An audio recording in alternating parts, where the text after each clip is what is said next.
단위로 통증이 느껴질 수 있는데요. 오늘은 퇴행성 관절염에 대한 얘기를 해드릴 거예요. 어깨에도 퇴행성 관절염이 있을까요? 있죠. 모든 관절은 다 퇴행성 관절염이 생길 수가 있고요. 하지만 다른 관절들에 비해서 어깨는 퇴행성 관절염이 조금은 드문 편이에요. 왜 그럴까요? 많이 안 써서. 무릎이나 발목 이런 데가 이제 퇴행성 관절염이 가장 많이 생기는데 체중이 실리기 때문이죠. 근데 어깨는 체중을 실릴 일이 많이 없기 때문에 어깨 자체에 그렇게 크게 부담이 많이 가지는 않는 편입니다. 그래서 퇴행성 관절염이 그렇게 흔치는 않지만은 하지만은 평소에 좀 팔을 많이 쓰는 분들, 무거운 걸 많이 들거나 혹은 무게를 좀 지탱을 하거나 이런 분들한테는 퇴행성 관절이 생길 수가 있겠죠. 젊은 사람들한테 많이 생길까요? 나이 든 사람들한테 많이 생길까요? 나이 든 사람들. 나이가 들면 들수록 아무래도 점점 많아지겠죠.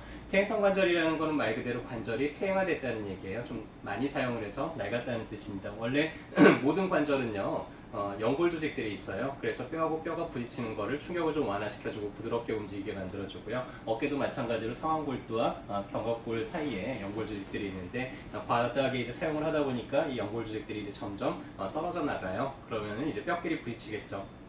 뼈끼리 부딪히다 보니까 좀 뻣뻣할 거고요. 이게 계속 이제 뼈끼리 부딪히다 보면은 돌끼리 막 부딪히면은 돌이 날카로워지잖아요. 그런 것처럼 이제 뼈끼리 부딪히다 보면은 뼈가 점점 이렇게 날카로워지고 골극들이 형성이 되게 되고요. 이렇게 튀어나온 골극들이 주변에 있는 연부 조직들을 자꾸 찌르면서 주변의 염증들이 만성적으로 이제 계속해서 지속되게 하는 그런 특징을 보이게 됩니다.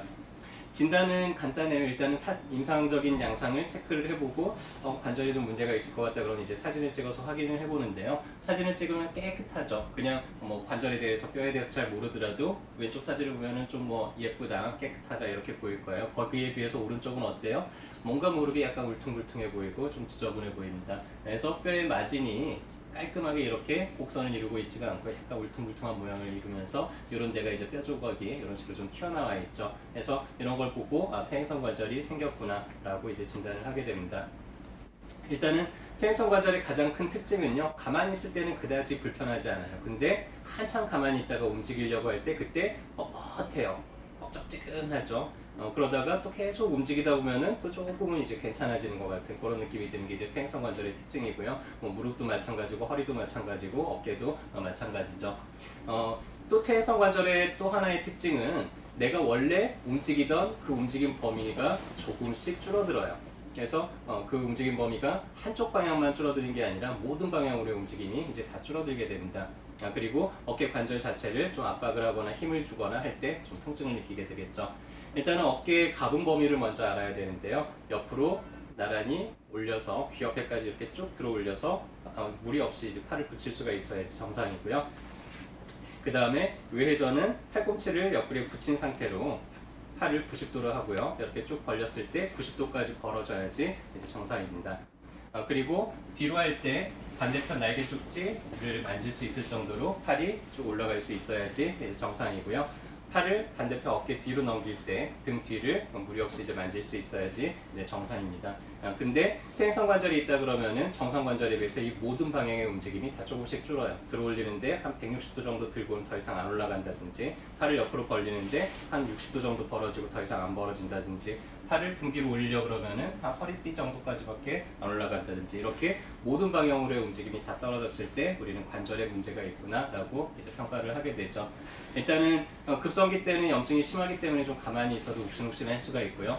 그럴 때는 어깨를 강하게 압박을 해서 비벼보면은 관절 자체를 눌러가지고 비벼보면 통증이 재현되는 걸로 알 수가 있습니다. 자, 일단은 어깨가 아프면은요, 절대로 한 가지만 주의사항을 얘기한다 그러면은요, 아픈 쪽 어깨로 주무시지 않는 게 좋습니다. 왜냐면은 계속 누르고 자다 보면 피가 잘 안 통할 거잖아요. 그러니까 회복도 좀 더디게 되고요. 그리고 관절을 계속 누르고 있다 보니까 관절의 마모도 조금 더 심해지겠죠. 자, 운동을 많이 하는 게 좋을까요? 안 하는 게 좋을까요? 안 하는 거? 자, 퇴행성 관절은 염증이 심하지 않다 그러면은 어느 정도 스트레칭도 좀 많이 해주고 하면서 관절을 좀 부드럽게 만들어주는 게 도움이 돼요. 그래서 안 움직이면 좀 그렇다고 막 아파서 찢어질 것처럼 아픈데 그걸 억지로 참아가면서 운동을 하느냐 하면 그거는 아니고요. 내가 적당히 좀 견딜 만큼 범위 내에서 계속 스트레칭도 해주고 가동 범위를 좀 넓혀주는 식으로 그렇게 운동을 하는 게 좋습니다. 자, 일단은 퇴행성 관절이라는 거는요, 관절이 낡았다는 뜻이에요. 그래서 모든 관절들, 모든 기계들은 사용하면 사용할수록 낡게 돼 있어요. 그래서 평소에 좀 어깨를 과다하게 사용을 했거나 아니면 평소에 좀 정비를 소홀히 했거나 그러면은 퇴행화가 더 빠르게 진행이 되겠죠. 자, 이 낡은 기계가 세 개가 될 수 있을까요?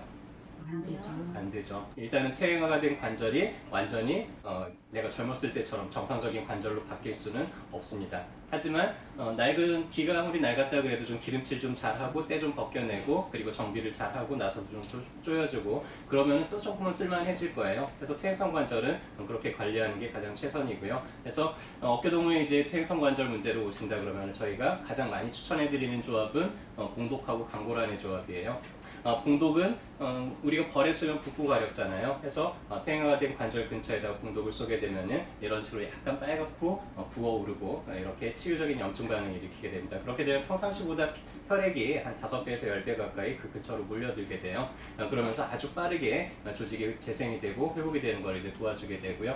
강과란이라는 처방은 저희 어깨동에서 이제 가장 많이 처방을 해드리는 약 중에 하나인데 관절에 도움이 되는 한약재들로 구성이 되어 있어요. 그래서 진통제처럼 먹자마자 통증이 가라앉거나 이러지는 않습니다. 근데 꾸준히 먹다 보면 관절이 점점 이렇게 회복이 되면서 한두 달 정도 지나면서부터 좀 움직이는 게 아침에 일어나서 움직이는 것도 좀 많이 부드러워지고 이런 관절 자체뿐만 아니라 몸의 모든 관절들 그리고 피부가 좀 탄력이 좋아진다든지 이런 여러 가지 이제 도움을 받을 수가 있죠. 보통 퇴행성 관절로 오는 분들한테 한 2달 정도 이제 꾸준히 공독과 강고란 처방을 해드리면서 치료를 하는데 한 80% 정도 치료 효과가 있는 걸로 그렇게 이제 통계가 나와 있습니다.